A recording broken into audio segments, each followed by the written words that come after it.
नमस्कार। विचार मंथन में आपका स्वागत है। लगता है बीजेपी ने इस बार माने 2022 के चुनाव में विपक्ष का सफाया करने की ठान ली है। और अगर अखिलेश कहते हैं कि 400 के पार हम, तो निश्चित रूप से बीजेपी के भी मन में ये बात आ गई है कि 400 के पार हम क्यों नहीं। इसी रणनीति के तहत, इसी टारगेट के तहत और इसी लक्ष्य के तहत बीजेपी ने उन सीटों पर जीत हासिल करने का संकल्प लिया है जो पिछली बार माने मोदी लहर में भी नहीं जीती जा सकी थी। और ऐसी 60 सीटें हैं जिन पर अब तक बीजेपी जीती भी नहीं है। इन सीटों पर अगर देखा जाए तो 3 सीटें कानपुर की हैं, सीसामऊ, आर नगर और छावनी। निश्चित रूप से आर नगर और छावनी में बीजेपी की जीत हुई, लेकिन पिछले चुनाव में ये दोनों सीटें ही बीजेपी के हाथ से फिसल गई। आर नगर में सपा को मिली कांग्रेस के सहयोग से, और अगर देखा जाए तो छावनी में भी यही हाल रहा कि कांग्रेस जीती सपा के साथ। लेकिन सीसामऊ एक सीट ऐसी है जहां पर नए प्रशिक्षण के बाद जो है बीजेपी जीत हासिल ही नहीं कर पाई है। बहुत प्रयास हो रहे हैं। अब इसके लिए बीजेपी ने एक सुनियोजित रणनीति बनाई है। पूर्व महानिदेशक पुलिस ब्रजलाल जी को इन तीनों सीटों का प्रभारी बना दिया गया है और कहा गया कि बस जिता के लाइए सीटें। और इसकी शुरुआत या यूँ कहे इसकी कमान संभाल रखी है मुख्यमंत्री योगी आदित्यनाथ ने। और उन्होंने अपनी एक सोची समझी नीति के तहत सबसे पहले कानपुर में शुरुआत करने का ऐलान कर दिया है। 30 तारीख को मुख्यमंत्री कानपुर आ रहे हैं और डीएवी ग्राउंड में जनसभा करेंगे, जिसकी तैयारियां प्रारंभ हो चुकी हैं। डीएवी ग्राउंड फूलबाग के नज़दीक है और ये तीनों सीटों को बाकायदे जोड़ता है, इंटरकनेक्ट करता है। अब देखना यह है कि इस जनसभा का क्या प्रभाव पड़ेगा, ये तो बात की बात है। लेकिन आज हम इसी पर चर्चा करेंगे। क्या वास्तव में विपक्ष का सफाया होने जा रहा है, और अगर होने जा रहा वो कौन से आधार हैं। और इस चर्चा में भाग लेने के लिए हमारे साथ 2 मेहमान हैं। हम आपको परिचय करा दें। हमारे साथ हैं भारतीय जनता पार्टी से धर्म प्रकाश जी गुप्त, मैं आपका बहुत बहुत स्वागत करता हूं।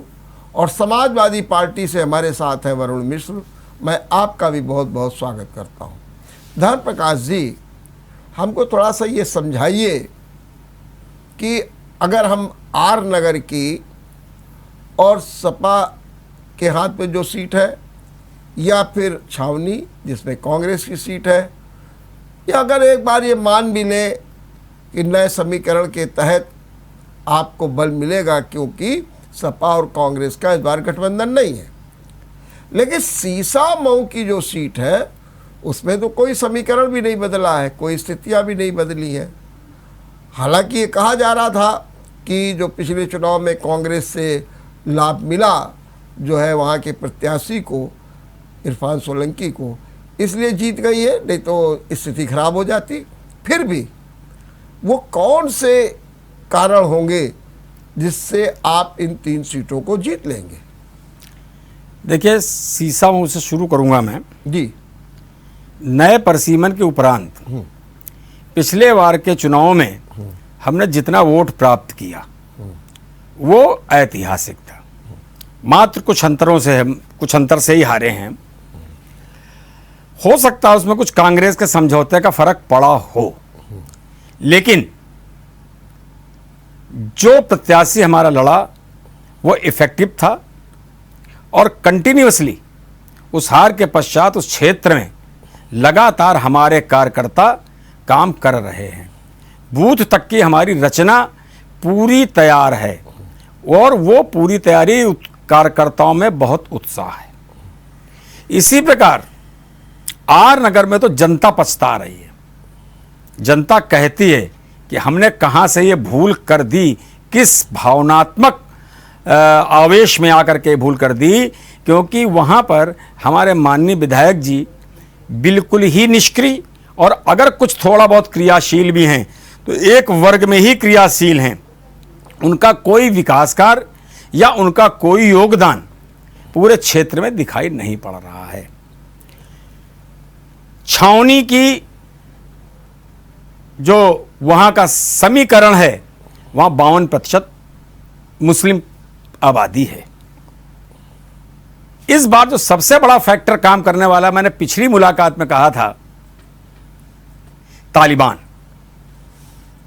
तालिबान की जो हरकतें हैं उससे जो मुस्लिम माताओं बहनों पर अत्याचार हुए हैं उससे समूचा का समूचा मुस्लिम समुदाय सकते में है। पढ़ा लिखा और महिलाएं दोनों सकते में हैं। आप देखिए कहीं पर भी आपको बिल्कुल चुप्पी छाई हुई है। तालिबान के मामले में कोई बोलने को तैयार नहीं है और जब चुप्पी छा जाती है तो आप ये मानिए कि जो है उसको आदमी नकार रहा है, वरना उस पर कोई चर्चा करता है। मेरी तमाम माताओं बहनों से बात हुई, मैं बैंक में जाता हूं, बैंक में हमारी तमाम बहनें उस संप्रदाय की भी हैं और बहुत बड़ा, चूंकि जनधन योजना के कारण बहुत बड़ी मात्रा में हमारे मुस्लिम बहनें हमारे बैंकों में आती हैं, उनसे मेरी बात होती है तो उनका यही कहना है कि भाई साहब इस अत्याचार या इस फैनेटिक सेंस को हमने कभी सोचा ही नहीं था। जो कुछ भी हो रहा है ये कुरान शरीयत दोनों के खिलाफ हो रहा है। लेकिन धर्मप्रकाश जी, अगर मैं आपकी थोड़ी सी बात शीशा की भी मान लूँ, हम आपकी बात चलिए आरनगर में भी मान लेते हैं, तालिबान का और कैंट से क्या मतलब है? वहाँ मुस्लिम कहाँ तालिबान है और यहाँ पर जो है कहाँ कैंट है, इससे क्या मतलब है? उसमें मतलब है मतलब समझा दीजिए। 52% में आधी आबादी तो महिलाओं की है। ठीक मान गए। और महिलाओं के मन में एक डर है। काहे का डर है? वो ये डर है कि वो इंडिया में रह रही है, नहीं वो इंडिया में रह रही है, लेकिन जो लोग उनके साथ हैं, जो उनके नुमाइंदे बनते हैं, हाँ। वो तो तालिबानी समर्थक हैं। वो तो तालिबान वालों को अभी हिंदू डिसमेंटलाइजेशन का जो लंदन में हुआ उसका क्या असर आया? लोगों में आ रहा है कि राष्ट्र सर्वोपरि होना चाहिए। जहां राष्ट्र कमजोर होगा वहां पर वहां की आम जनता को तकलीफ होगी और मोदी जी से ज्यादा योग्य राष्ट्रवादी कोई भी सामने दिखाई नहीं पड़ रहा। मैंने कि अगर अफगानिस्तान में तालिबान चल रहा है तो इंडिया में भी उसका आपको असर दिखाई दे रहा है। बिल्कुल दिखाई कि या यूं हम कहें पलट करके कि आप तालिबान के नाम पर वहाँ पर वोट मांगने जाएंगे कि अरे भाई देखिए तालिबान आ गया है और ये लोग स्थितियाँ खराब हो रही हैं, इसलिए आप हमारा साथ दीजिए। भाई वो आतंकवादी हमारे भेज रहे हैं। चलिए आतंकवादी भेज रहे हैं। वरुण जी बहुत भयंकर चार्ज लगा। अगर मैं बात कर लूँ, क्योंकि अगर मैं कैंट की बात करूँ जहाँ पर 52% मुसलमान है, वहाँ पर तालिबान आ रहा है, तालिबान का मुद्दा आ रहा है और महिलाएं डरी हुई हैं काफ़ी वहाँ पर और कह रही हैं कि अब हमको इससे बिल्कुल निजात चाहिए है और वो निजात जब ही मिलेगी जबकि बीजेपी की सत्ता जो है छावनी में भी आ जाएगी। देखिए वर्मा जी, बात की तो अभी जो हमारे गुप्ता जी ने बोला जी, तो इसमें कोई अतिशयोक्ति नहीं है। भारतीय जनता पार्टी के पास इस समय नंगा नहाएगा क्या और निचोड़ेगा क्या वाली स्थिति पे ये खड़े हैं। अपना घर जहां पर इनके भारतीय जनता पार्टी के विधायक हैं वहां पर ये अपना घर बचाने की स्थिति में नहीं है। आज मुख्यमंत्री उन क्षेत्रों में जाने की स्थिति पे नहीं है जहां पर भारतीय जनता पार्टी के विधायक हैं, क्योंकि वहां पर जनता इनको काले झंडे दिखाने का काम कई जगह कर चुकी है। कई जगह पर मुख्यमंत्री को काले झंडे जनता के द्वारा दिखाए गए, किसी पार्टी द्वारा नहीं दिखाए गए, कि वहां पर विकास से शून्य है। इनके पास तालिबान, हिंदू मुस्लिम, अब्बाजान, इसके अलावा विकास के एजेंडे पर ये कहीं पर नहीं स्टैंड करते हैं। इसलिए इन्हीं बातों पर ये आएंगे और जनता को यही बताने का काम करेंगे। मगर ये गलती कर रहे हैं। हिंदुस्तान और उत्तर प्रदेश की जनता को 2017 में जिस तरीके से देश के प्रधान ने आकर के एक गफलत का माहौल हिंदुस्तान में पैदा किया, मंदिर, मस्जिद, दिवाली और ईद का जो माहौल उन्होंने एक जनता के बीच में ध्रुवीकरण, तुष्टीकरण जो उन्होंने किया आकर के हिंदू और मुस्लिमों में, और आकर के अपनी सत्ता को बनाने का काम किया, जनता इनके झूठ से पूरी तरीके वाकिफ हो चुकी है। इनका आज इनके घरों के किले ढह गए हैं। जहां पर इनके भारतीय जनता पार्टी के विधायक हैं, आज वो वहां पर जाने की स्थिति नहीं है। लेकिन जब जनता के बीच में जा रहे हैं वर्मा जी, तो जनता उनका स्वागत कैसे कर रही है, ये आपका टीवी और सारे संचार माध्यम दिखा रहे हैं। एक मिनट वरुण जी जी, धर्मप्रकाश जी की बात में एक जरा दम तो है, क्योंकि आपके तमाम नेता बाकायदे तालिबान का समर्थन कर रहे हैं, स्वागत कर रहे हैं, आपके मेंबर ऑफ पार्लियामेंट कर रहे हैं, उनके लोग कर रहे हैं, तो समर्थन तो कर रहे हैं। देखिए, तो अगर इस तरीके का अगर उनके महिलाओं में अगर भय पैदा होता तो उसमें क्या गलत बात? देखिए हाँ, जो हमारे सांसद के तरफ की आपने जो बात कही, उन्होंने खुद उसको स्वीकार किया। मेरी व्यक्तिगत राय है, ना कि समाजवादी पार्टी की राय हो। समाजवादी पार्टी समाज के प्रत्येक वर्ग, अभी जैसे आपका चैनल और सारे चैनल दिखा रहे थे कि 10 सियासी जातियों को समीकरण साध करके 2022 के चुनाव क्षेत्र में उतरने की भारतीय हिंदुस्तान है, उत्तर प्रदेश, यहाँ हजारों जातियों का समूह है, हजारों जातियां, हजारों बोलियां हैं। अरे किन किन को साधोगे, कहां तक तुम साधोगे, किन किन जातियों को साधने का काम करोगे? तुम्हारी ये तुष्टीकरण की, ये जातवाद की राजनीति से उत्तर प्रदेश आज विकास से कोसों वर्ष पीछे चला गया। जो उत्तर प्रदेश ने 2012 से 2017 के बीच में विकास की एक धारा बही थी, विकास की एक धारा, एक काम हुए थे कानपुर महानगर में लेकर के। आज हम लोग यहाँ पर वर्मा जी 3 विधानसभाओं की डिबेट के लिए बैठे हैं। आज 3 विधानसभाओं के, जिस तरीके से गुप्ता जी ने बिल्कुल डिबेट का रुख, क्योंकि इनकी मंशा है, ये और किसी विषय में डिबेट कर ही नहीं सकते ना। इनकी मंशा हिंदू और मुस्लिम, ये बात ही करेंगे हिंदू और मुस्लिम। अभी मुस्लिमों की बात आ जाएगी तो उसमें सिया सुन्नी। जिस तरीके से आज उत्तर प्रदेश के अंदर रह करके इनके मुख्यमंत्री एक वर्ग विशेष के लोगों को लाभ देने का काम कर रहे हैं, एक और पूरी सारी जातियों को एक हाशिए पे छोड़ने का काम किया, और विशेषकर एक प्रमुख जाति उत्तर प्रदेश की जिसने बार बार सत्ताओं को बदला है, आज उसके ऊपर जिस तरीके से इन्होंने उनको काटने का, उनको मरवाने का काम किया है। 2022 में उत्तर प्रदेश का वो वर्ग, मैं भी उसी वर्ग से आता हूं, इंतजार कर रहा है। वरुण, एक बस 2 पॉइंट पर दीजिए जवाब और बहुत अच्छा रहेगा। ये कह रहे हैं कि सीसामऊ में बस वो हारते हारते बचे थे इरफान, इस बार उनको पूरा हम कर देंगे क्योंकि कांग्रेस से समर्थन मिला था। इसी तरीके से भी कह रहे हैं कि आपके जो आर नगर के विधायक हैं वो एक वर्ग विशेष के लिए काम कर रहे हैं, तो लोग वहाँ पर हिंदू जो है या वहाँ की जो मतदाता है वो पछता रहा कि कितनी बड़ी हमने गलती कर दी। इसका जवाब दीजिए जरा दोनों बातों का। शुरुआत सीसामऊ विधानसभा से कर रहा हूँ वर्मा जी। सीसामऊ विधानसभा में पिछली 5 बार से समाजवादी पार्टी के पास ये परंपरागत सीट है, और आने वाली भी 5 की विधानसभाओं में ये सीट समाजवादी पार्टी के पास रहेगी, क्योंकि यहां पर तुष्टीकरण नहीं चलता ना। यहां पर जो हमारे विधायक हैं, अगर बात मुस्लिम विधायक की, अगर ये मुस्लिम और हिंदुओं का तुष्टीकरण करता हूं तो ईदगाह कॉलोनी में मिली जुली आबादी रहती है। आज वहां पर टंकी बनवाई तो उसमें यह नहीं छांटा गया कि मुस्लिम को पानी मिलेगा, हिंदू को नहीं मिलेगा। आज कमला नेहरू पार्क, जहां पे पूरा हिंदू के वर्गों से घिरा हुआ, आपने कहा ना कि एक वर्ग विशेष के रूप में वो काम करते हैं वहां पर, आज कमला नेहरू पार्क पूरा हिंदुओं के बीच में है। धर्मप्रकाश जी, आपकी भाषा के अनुरूप जवाब दे रहा हूं। समाजवादी पार्टी कभी हिंदू और मुस्लिम की तुष्टीकरण की राजनीति नहीं करती है। आज गीता पार्क, जहां रामलीला का मंचन होता है, पूरे पार्क में चले जाइएगा और देख लीजिएगा कि आज किस तरीके की वहां की व्यवस्थाएं हैं। जिस तरीके से आज हमारे विधायक ने जन जन के बीच में जाकर के अपनी विधायक निधि का 1 रुपया नहीं छोड़ते हैं हमारे यहाँ के विधायक, पूरी जो भी उनकी विधायक निधि होती है चलिए, जनता के बीच में आर जाकर के नगर- खर्चा आर नगर करते की हैं। बात- आर नगर की दूसरा बात। आर्यनगर, हाँ, आर्यनगर में आपने क्या बोला, आपका कौन सा वर्ग है? इनका कहना गुप्ता है- जी वर्ग बताइए, वर्ग का नाम बताइए। हिंदू की बात कर रहे हैं कि मुस्लिम की? नहीं, उन्होंने अमिताभ कहा- वाजपेयी हिंदू वर्ग से आते हो, ब्राह्मण हैं।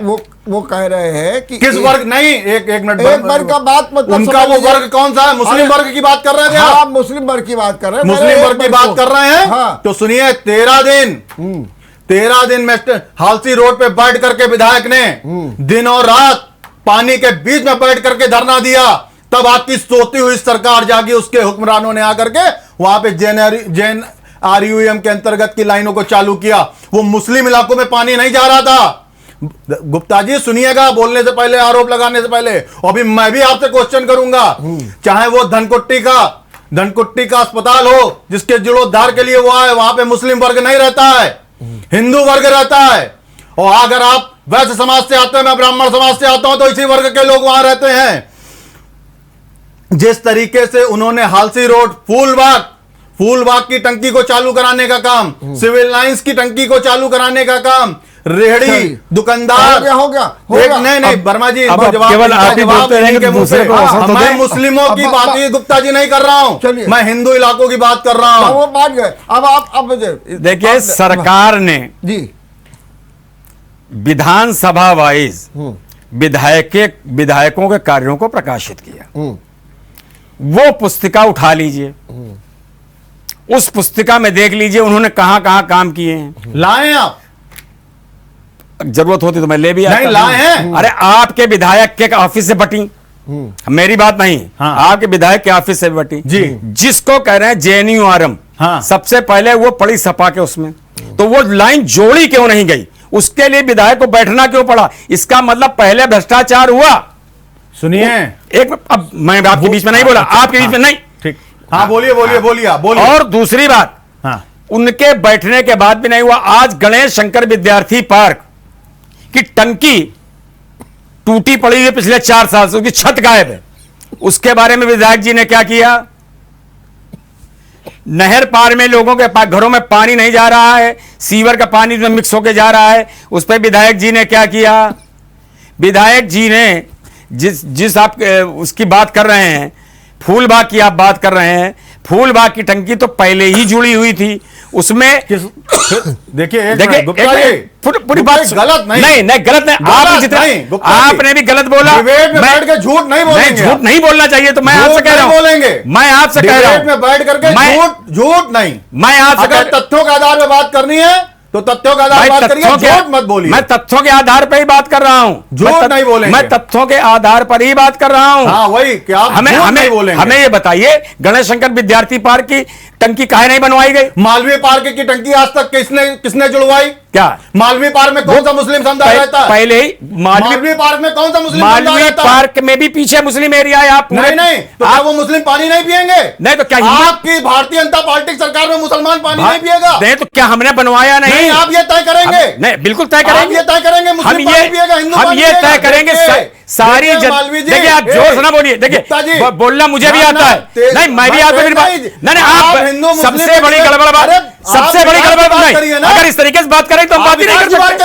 नहीं, मैं बिल्कुल बात कर रहा हूं। मैं आप मुझे बताइए, मुझे बताइए, अमिताभ वाजपेयी ने कितने लोगों के शादी का अनुदान हिंदू क्षेत्र में दिए? बताइए। नहीं, किसके अनुदान नहीं दिए? अपने आप दिखाइए। मैं कहता हूं आपको बता रहे हैं, कितने लोगों को बीमारों के लिए दिया? सुनिए 2 मिनट, सुनाइए, देखिएगा, खोल लीजिए अपने। अरे आप अपने बताइए ना, डाटा आप तो पर्चा लेके आए, पर्चा लेके डाटा बताइए। पर्चा लेकर के नहीं आया हूं, बिल्कुल लेके आए। से एक बीमार होने पर उसका एस्टीमेट जाता था, तो समाजवादी पार्टी सरकार में उसका 80% उसका होकर के आता था, वहां से मुआवजा आता है। आपकी सरकार में कितना परसेंट आ रहा बताइए आप? नहीं, हमारे 50%। जरूरी नहीं है। 50% आपके मुख्यमंत्री भाई हल्ला मचाने, देखिए अगर शोर मचाने, नहीं मैं वर्मा जी इस तरीके से पार्टिसिपेट नहीं कर सकता। It's obsession. नो जवाब दीजिए। नहीं, जवाब हम देंगे, लेकिन आप बीच में क्यों बोलते हैं? आप सुनने का धैर्य रखिए। हमारी सरकार ने 80%। अरे आपकी सरकार ने कुछ नहीं किया, एक एक्सप्रेस पे अधूरा बनाया, हल्ला मचाते रहे। हमने 3 एक्सप्रेस पर बना के तैयार कर दिया। मजाक कर रहे हो? मजाक है। एक्सप्रेस की फोटो में आ गई, जाइए। एक्सप्रेस वे की अरे हम तो आज की दिखाई दे रहे हैं। दरारें पड़ गई, दरारें नहीं पड़ गई, आप आप क्या से लिप्त हो आप। अरे आप क्या तो प्रमुख सचिव उसमें गिर गया था, गर्दन टूट गई थी उसकी, नवनीत सहगल की, नवनीत सहगल की। आज जिस तरीके से यहाँ पर हाजी रोड में मकान गिरा, भाई जिस तरीके से बात करेंगे तो बात नहीं हो सकती।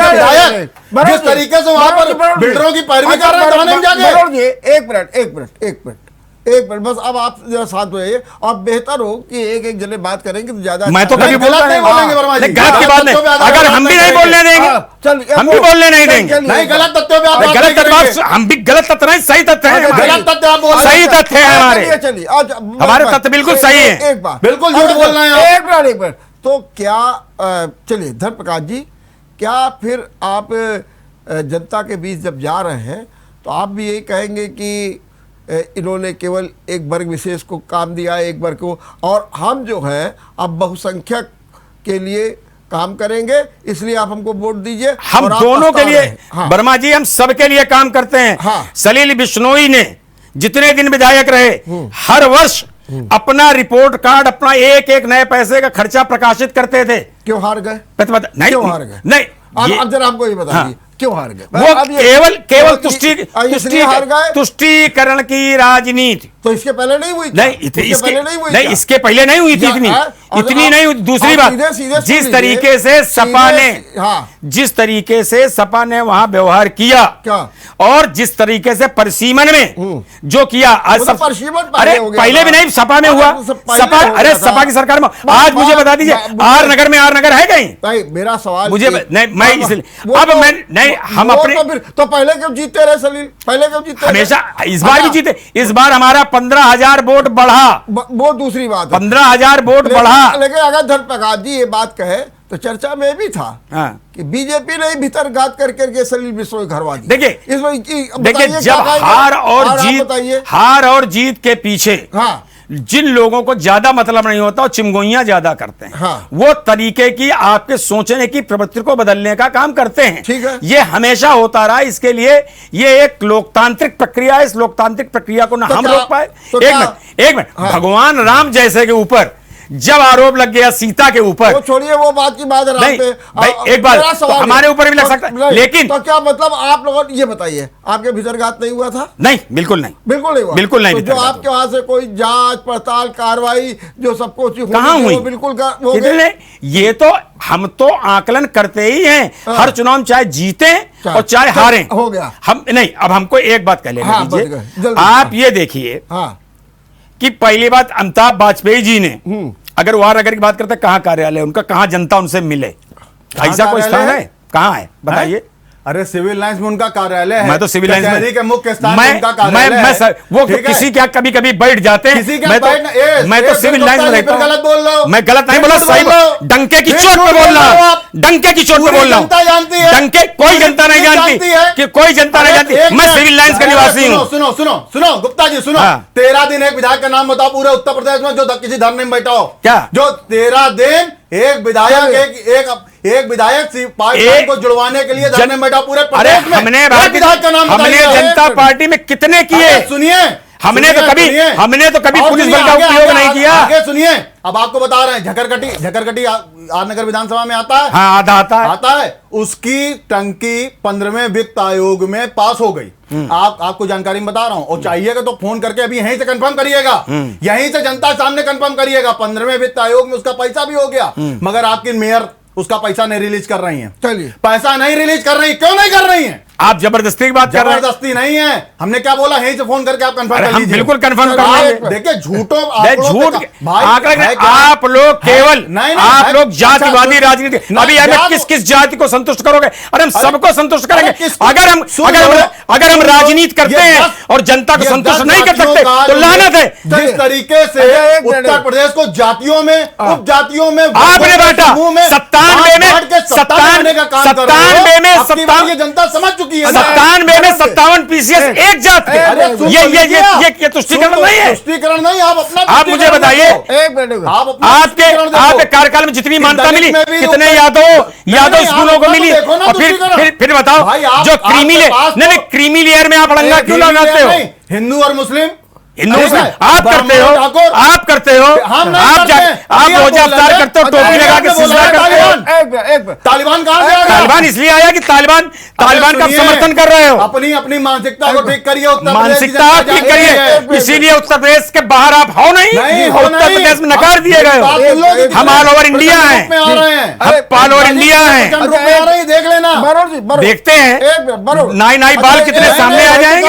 मिनट, कि नंगा नहाएगा क्या निचोड़े क्या? नाई- पहले तो- नाई- एक नाई- मिनट, वर्मा जी, हाँ, एक इन्होंने मिनट, पहले 2 बरोड़ MLC जी। लगाए, हाँ। 2 MLC लगाए, चलिए। वो उन्होंने जाके अपने बताया ऊपर कि साहब कुछ नहीं हो सकता यहाँ पर। फिर राज्यसभा सांसद भेजे गए, ठीक। उन्होंने भी कहा साहब कुछ नहीं हो सकता, बड़े मजबूत है दोनों विधायक। अब आ रहे हैं बाबा, और देखें पहले बाबा यहाँ ना आए, गोविंद नगर और किदवई नगर चले जाएं जो बची हैं, वो भी नहीं बचनी अब की बार। चलिए, हो गया, वो भी नहीं बचनी गोविंद बस नगर हो की गया। कोई बरोड़ जी, नगर। मेरी बात सुन लीजिए आप। बरोड़ जी, इसकी चिंता हमको करने दीजिए कि हम क्या हाँ, तो बचा वही रहे मैं बोल रहा हैं। हूं। आप अपनी चिंता नहीं, करो हम तो अपनी कि चिंता कर रहे हैं। आप तो 80 के और नीचे गोविंद आ रहे नगर की हो, चिंता कर रहे हैं। आप 80 के नीचे आ रहे हो। किदवई नगर की भी चिंता करे हैं। बरोड़ जी, बरोड़ जी, गोविंद नगर और किदवई नगर की भी चिंता कर रहे हैं। बरोड़ जी, गुप्ता जी। बरोड़ जी, एक जी। बताइए क्या, चलिए अब जरा हम बात कर लें समीकरण से। क्या आपको नहीं लग रहा है कि कांग्रेस से आपका गठबंधन टूटने से तीनों सीटें आपकी खतरे में पड़ गई? तीनों मैंने दो फाड़ी गई और तीसरी कांग्रेस के लिए खतरे में पड़ गई है। क्या कहेंगे आप इसके बारे में?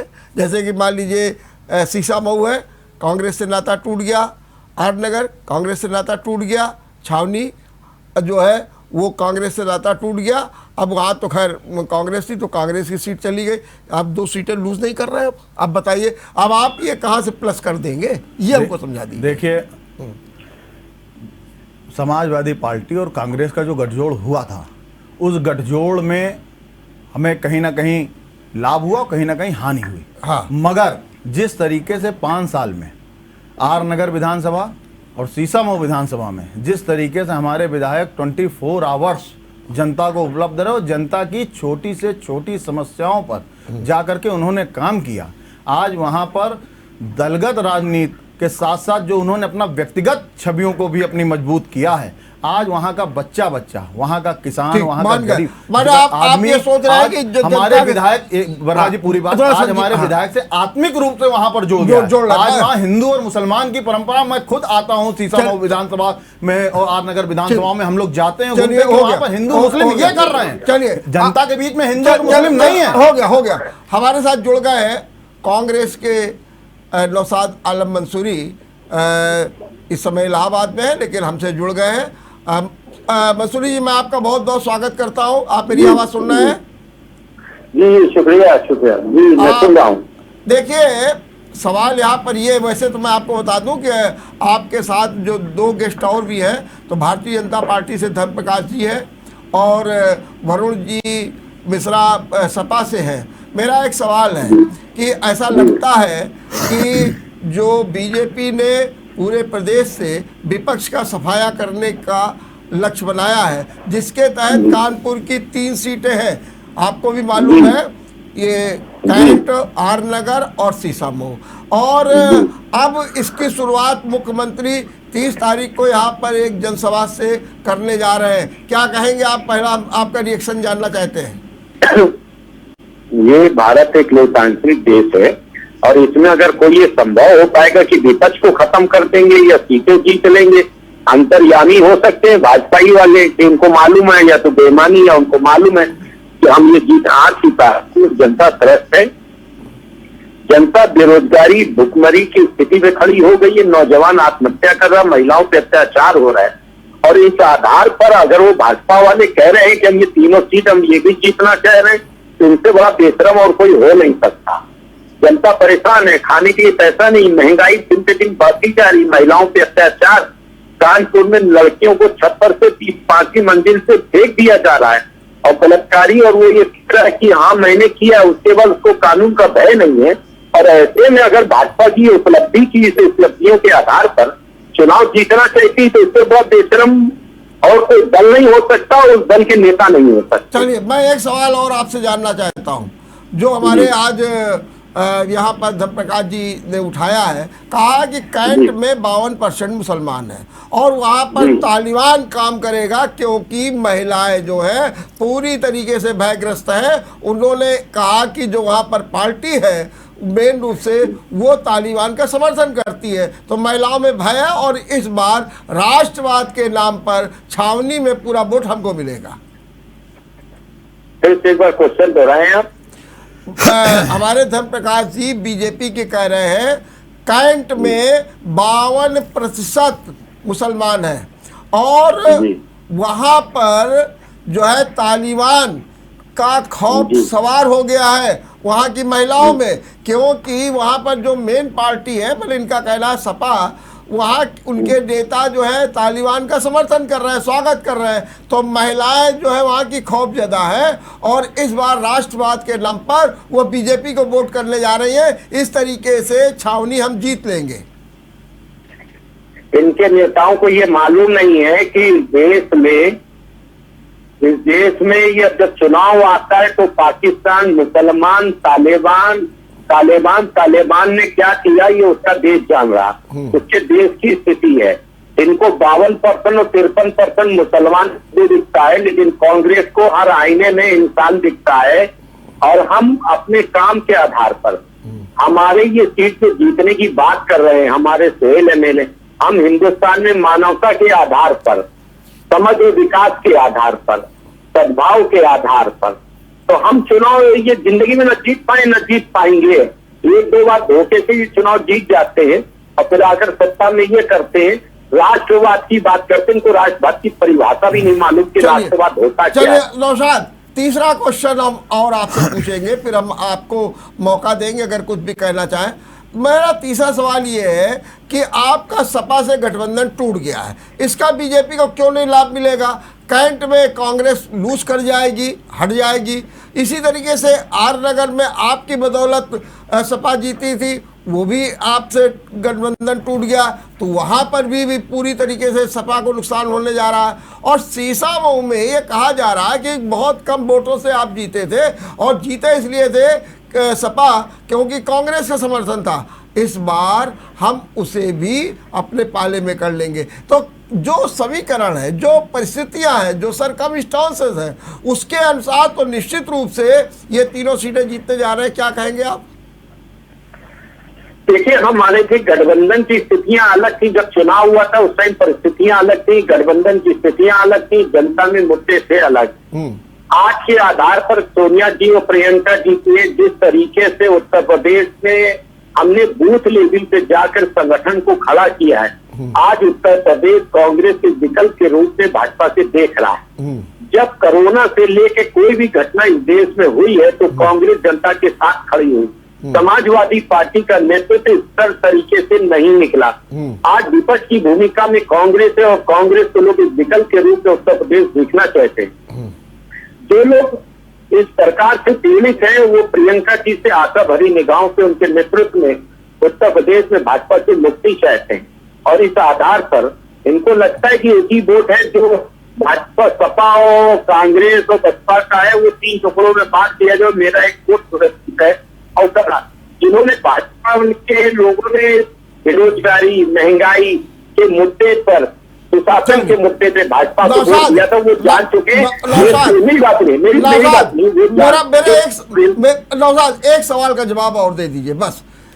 आप जो है कैंट की और आर नगर की और सीसामऊ की सीट जीतने के लिए आपके पास क्या रणनीति है? मैं थोड़ा सा संक्षेप में जानना चाहता हूँ। जो मेरे पास रणनीति है, हर चीज का खुलासा नहीं किया जाता। अच्छा। प्रियंका जी ने जिस लेवल से प्रशिक्षण से पराक्रम कार्यक्रम तैयार किया है, हर वार्ड कमेटी के अंदर बूथ अध्यक्ष और बूथ अध्यक्ष उपाध्यक्ष के अंतर्गत 8 सदस्य जैसे प्रशिक्षित कार्यकर्ताओं को गली गली में लगाया है, जिनको एक आदमी से कम 50 वोटों की जिम्मेदारी दी गई है। उस आधार पर हम ये कह सकते हैं कि आने वाले वक्त में विधानसभा चुनाव में कांग्रेस कानपुर की इन सब सीटों को चुनाव जीतेगी संगठन के आधार। आपने बिल्कुल ठीक कहा, आप जरा बने रहिएगा, मैं बात करूं। धन प्रकाश जी, सुना आपने? कांग्रेस बहुत मैंने बिल्कुल सुना। कांग्रेस का जनाधार पूरी तरीके से खिसक चुका है। अगर कांग्रेस तय करते हैं कि कांग्रेस का जनाधार खिसक चुका है। नौशाद जी, मैं बीच में नहीं बोला, आप ना बोलिए। नौशाद जी, आप बीच में, मैं तो नहीं बोला, मैं तो नहीं बोला। अच्छा नौशाद जी, जरा इनकी बात, हमारी बात तो सुनिए। और उसको खड़ा करने के लिए अगर ये संगठनात्मक प्रयास कर रहे हैं तो लोकतंत्र में पार्टी को खड़ा करने के लिए करना चाहिए। लेकिन ये प्रियंका और राहुल से कब बाहर आएंगे? क्या इनके यहाँ बाकी नेता नहीं है? प्रियंका जी जो सोच लेंगी, एक व्यक्ति जो सोच, आप कैसे तय करेंगे? नहीं नहीं, ये आप गलत। हम भी जनता है, हम भी जनता, हमने भी कांग्रेस के राज्य में ही जन्म लिया है नौशाद जी। सन 55 में मैं पैदा हुआ था, उस समय नेहरू जी ही प्रधानमंत्री थे। ऐसा नहीं कि मैं कांग्रेस राज्य में नहीं पैदा हुआ। लेकिन भाई आप सुन लीजिए, अगर सुनना नहीं चाहते डिबेट में भाग लेने का मतलब क्या है? इनको हमेशा राहुल जी और प्रियंका जी, भाई आप ही बात करो। प्रियंका वाड्रा का 7 बार नाम आपने, 7 बार इस डिबेट में नाम ले लिया आपने, और आपके पास कोई नेता नहीं है पूरे हिंदुस्तान में। तय करेंगे कि हम किसको नेता मानेंगे? क्या आप तय करेंगे? आप अपनी पार्टी में तय करिए, आपको खुद ही हमारी पार्टी का छोटा से छोटा कार्यकर्ता नेता है। हमारे यहाँ चाय बेचने वाला भी प्रधानमंत्री बन सकता है। आप क्या 9 भाषाएं जानने वाले पूर्व प्रधानमंत्री को किनारे बिठा दिया जाता है। मनमोहन सिंह का लाया हुआ बिल फाड़ देते हैं राहुल गांधी। तो आप किस लोकतंत्र की बात आप कर रहे हैं? तो आप दूसरे की बात जब आप सुनोगे तो ज्ञानवर्धन होगा। हो गया ज्ञानवर्धन अपने पास। हाँ, ये आपका अभिमान है, ये आपका अभिमान ठीक है। कानपुर महानगर देखिए प्रकाश जी बात को दूसरे दलों पर, दूसरी कि वो कांग्रेस क्या कर रही है, समाजवादी क्या कर रही है। हेलो, हाँ नौशाद रुकिए जी। जिस तरीके से कि कांग्रेस कैसे तय करेगी समाजवादी पार्टी के हम विपक्ष को खत्म कर देंगे। एक मिनट नौशाद भाई, नौशाद जी आप जरा रुकिए, वरुण जी बोल रहे हैं, फिर आप इसके बाद बोलिएगा। जिस तरीके से आज भारतीय जनता पार्टी के लोग, धर्म प्रकाश जी नहीं उसी मानसिकता के हैं, तो भारतीय जनता पार्टी के लोग, भाजपा के लोग जिस तरीके से दूसरे दलों में झांकने का काम, अरे अपने गिरा वहां पे झांक के देखो, अपने गिरेवा के अंदर झांक करके देखो, अपनी विधानसभाओं को बचाने का काम करके देखो। आज 30 तारीख को हम लोग यहां पर 3 विधानसभाओं की चर्चा पे आए। कानपुर महानगर के, जो आज कानपुर महानगर जितनी समस्याओं से जूझ रहा है, ये जनता के बीच में बताने आए हैं। जिस तरीके से सरकार ने पिछले 5 साल में क्या उपलब्धियां हासिल करी, ये बताने आए हैं। मैं धर्म प्रकाश जी इस जनता के बीच में जेएमडी न्यूज के माध्यम से आपसे पूछना चाहता हूं कि आपकी आज 4.5 साल की सरकार हो गई, 2 दिन बाद मुख्यमंत्री आ रहे हैं, उन्होंने पिछले 4.5 साल में कानपुर महानगर को क्या दिया, क्या नहीं दिया? क्या दिया? एक चीज आप बताइए। मेट्रो जितनी तेज बनाई हमने। अच्छा, ये मेट्रो का शिलान्यास किसने किया? अरे भाई शिलान्यास किए हुए तो एक चकेरी का पुल हुआ था, कितने दिन चला, कितने दिन में बना? अच्छा, इसको क्रियान्वित भी तो करो। क्रियान्वित कहां नहीं? क्रियान्वित करने वाले भी तो होने चाहिए। हमने 4,75,000 लोगों को नौकरी दी पूरे देश में।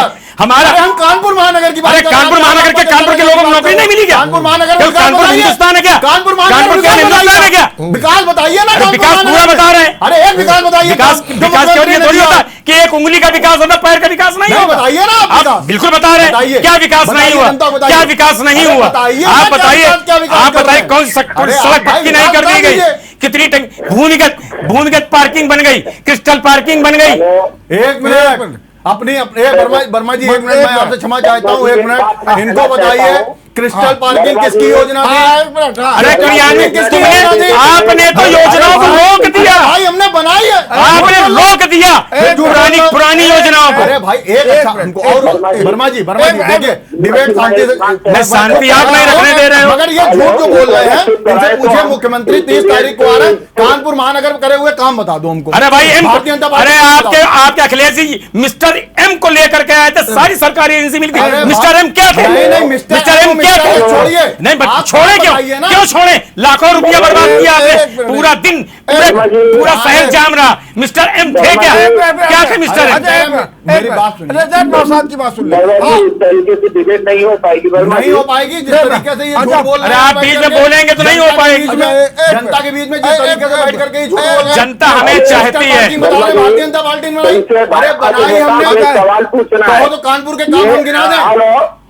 एक बार हाँ नौशाद क्या बोल रहे, जल्दी बोलिए। ये कह रहे हैं नेहरू जी और राहुल जी, प्रियंका जी, आज कांग्रेस को पत्र है, उसका राष्ट्रीय अध्यक्ष अभी तक कभी ऐसा कोई नहीं हुआ कि घूसखोरी में पकड़ा गया है। इनका राष्ट्रीय अध्यक्ष बंगारू लक्ष्मण घूस लेते हुए रंगे हाथ और कोर्ट ने 2 साल की सजा दी। नेशनल हेराल्ड का केस अभी चल रहा है, नेशनल हेराल्ड में जमानत लिए बैठे हैं आप। अरे एक आप ना बताइए, आप सजा पा चुके, आप अपने हमें मालूम है, भाजपा नेताओं का हमें मालूम है नागरवाला क्यों मारा गया, ललित नारायण मिश्रा क्यों बख्शवाया गया, हमें ये भी मालूम है। नौशाद जी, अरे नौशाद जी, एक मिनट, अरे यही रहिए, तर्कों पे बात कीजिए। चलिए, अभी तो करिए, हम तो कहना चाहिए, माना गया, बता दीजिए, बहुत कर रहे हैं, बहुत कर रहे हैं, झूठे काम गिनाने लगे, क्या झूठे काम गिनाने लगे? झूठे कैसे बाकी किसने बनाए बताइए। 780 करोड़ हमने जोशी जी ने दिए यहाँ पर, तब बिजली ठीक हुई। 80 करोड़ रुपया कहाँ लग गया भाई? अरे बिजली ठीक हो गई, आज आपको 24 घंटे बिजली मिल रही है श्रीमान जी। ये तो पिछले 10 साल से मिल रही है। नहीं 10 साल से मिल रही, आपके जमाने में कभी नहीं मिली, कभी नहीं मिली। चलिए आंकड़े दिखा लीजिए। की वजह से आपने वसूली झूठ बोल रहे गुप्ता जी, आप क्यों झूठ बोल रहे? 780 करोड़ रुपया लगा कानपुर की जर्जर व्यवस्था की, तो 24 घंटे बिजली मिल रही है, 24 घंटे बिजली मिल रही है। एक मिनट नौशाद, जरा आपको एक सवाल ये बता दिए, अभी जो हमारे नौशाद भाई कह रहे हैं कि इस बार प्रियंका से काफी उम्मीदें हैं और आपकी हम सब सीटें जीत के आएंगे। हमारा एक मिनट और इनका भी कहना है कि इन्होंने बहुत ही नेटवर्क अपना अच्छा मजबूत कर लिया है, हर गली में इनके 8-8 लोग हैं, तो निश्चित रूप से हो गया नौशाद जी, हो गया। हाँ, क्या जवाब है आपका इनके लिए कि इस कार कह रहे हैं कि आपके तो हम बिल्कुल आ रहे हैं, आप क्या कहेंगे? देखिए, हर दल को अपनी ताकत आजमाने का है। आज उत्तर प्रदेश की जनता आशाओं भरी नजरों से माननीय अखिलेश यादव जी की सरकार का आने का निमंत्रण दे चुकी है, और जिस तरीके से आज गली गली चौराहे चौराहे पर जगह जगह आज समाजवादी पार्टी के बच्चे से बच्चा नौजवान, आज जिस तरीके से आदमी गरीबी, बेरोजगारी, भ्रष्टाचार, अपराध, जिस तरीके से आज कानपुर में इतना अपराध बढ़ गया, भ्रष्टाचार, कौन की भी एक सड़क जो है, जिस वीआईपी रोड पे हम लोग बैठे हैं, ये गड्ढों से भरी हुई है, एक भी सड़क कानपुर महानगर में ठीक नहीं है, पानी की व्यवस्थाएं ठीक नहीं है। इनकी सरकार द्वारा एक काम, मैंने धर्म प्रकाश गुप्ता जी से पूछा कि एक काम बता दो, जो मुख्यमंत्री आ रहे हैं 30 तारीख को, बताएंगे आके मैंने ये काम कराया। अगर आप कहो तो कानपुर महानगर में हम पेंशन योजना की बात नहीं कर रहे हैं, वर्मा जी 1 मिनट का मैं टाइम लूंगा, पेंशन योजना, पेंशन हो जाए, एक्सप्रेस वे की बात नहीं कर रहा हूं। कानपुर महानगर में समाजवादी पार्टी द्वारा कराए हुए सिर्फ काम हो गया, तो ग्रीन पार्क में प्रस्तावित है, ये देन अखिलेश यादव की है। फूलबाग के अंदर आज ये देन अखिलेश यादव की है। 10 रुपए टिकट लग रहा है, 10 रुपए टिकट लग रहा है। धर्म प्रकाश गुप्ता जी, अरे मैं 100 काम गिना सकता हूँ, एक काम मैंने बताया। आप बताओ, बिजली कब 24 घंटे, हम 24 घंटे बिजली दे रहे हैं, हम फ्री गैस कनेक्शन दे रहे हैं, किसी एक आदमी को मरने नहीं दिया। आप कहाँ थे कोरोना में कितने पैकेट बांट दिए कोरोना में, या हमारे एक कार्यकर्ता ने हजारों पैकेट बांटे। अरे धर्म ईमान मेरा नाम है, धर्म प्रकाश, हो गया जाके मोहल्ले में शकल मोहल्ले में शहर में सिखाएंगे शकल। ये केवल गालियां बकना केवल सभा का काम है। पहले आप अपने यहाँ देखो, सफेद बालों को देखो, हम देख रहे हैं दिखाई पड़ रहा टेलीविजन में। जिंदा रखो, अपना जमीन हमारा जिंदा है। ये झूठ की जो आखिरी सवाल, बस केवल आखिरी सवाल, अब मुझे डिबेट भी बंद करनी है क्योंकि समय भी नहीं है। अब हमको बताइए, आपने अपने मुद्दे बता दिए, आपने अपना समीकरण बता दिया, आपने भी कहा कि अभी आधार पे बोल रहा है। अब धर्म प्रकाश जी बताइए कि जो तीनों सीटों की वापसी में कुछ कम भी होंगी कि तीनों की तीनों आप वापस ले लेंगे? हम तीनों सीटें भारी बहुमत से जीतेंगे। चलिए, हो गया। 2 भी नहीं बचा पाएंगे, 2 भी नहीं बचा, नगर भी नहीं बचा पाएंगे। हो गया। आने दो। नौशाद, कितनी सीटें जीतने जा रहे हैं इन 3 में आप? कहाँ पर? उत्तर प्रदेश में पूरी बहुमत के साथ हम लोग ताकत में आएंगे। चलिए, बहुत बहुत धन्यवाद। एक चीज इनसे कह दीजिए। हेलो, हाँ, भाजपा से लोगों को पहले माफी मांगे, कोरोना काल में लोगों की मृत्यु हुई, उसके लिए देशरम के शिखर के मापदंड को शब्द का इस्तेमाल नहीं ठीक करिए। कोरोना में हम ही ने काम किया, आप थे कहाँ? पैकेट बांटे, लगेंगे। बहुत धन्यवाद आपके सांसद बोले हैं। मनोज जी धन्यवाद आपके मंत्री बोल रहे हैं। मैंने 10 लाख पैकेट बांटे, मैंने अपने हाथ से 10 लाख पैकेट बांटा है। धन्यवाद धन्यवाद। क्यों झूठ बोल रहे हो? चलिए, गुप्ता जी? धन्यवाद। मैंने बांटा है, क्यों झूठ बोल रहे प्रमाण हो? है। कानपुर पे प्रमाण है। धन्यवाद धन्यवाद धन्यवाद में लाश रखने की जगह नहीं हो थी, गया और हो गया। झूठ बोल रहे हो। धन्यवाद धन्यवाद धन्यवाद। बहुत बहुत अच्छे ढंग से आपने बातचीत की और आपने सुना। बड़े तर्क हैं, बड़े वादे हैं और बड़ी उपलब्धियां हैं। और कहा जा रहा है, बीजेपी कह रहे 3 आपकी वापस लेंगे, और जो सपा कह रही है कि अपने 2 तो बचा लो, गोविंद नगर और किदवाई नगर। और कांग्रेस को देखिए कितना विश्वास है कि अब की तो हम सत्ता में आ रहे हैं। देखते रहिए विचार मंथन। नमस्कार।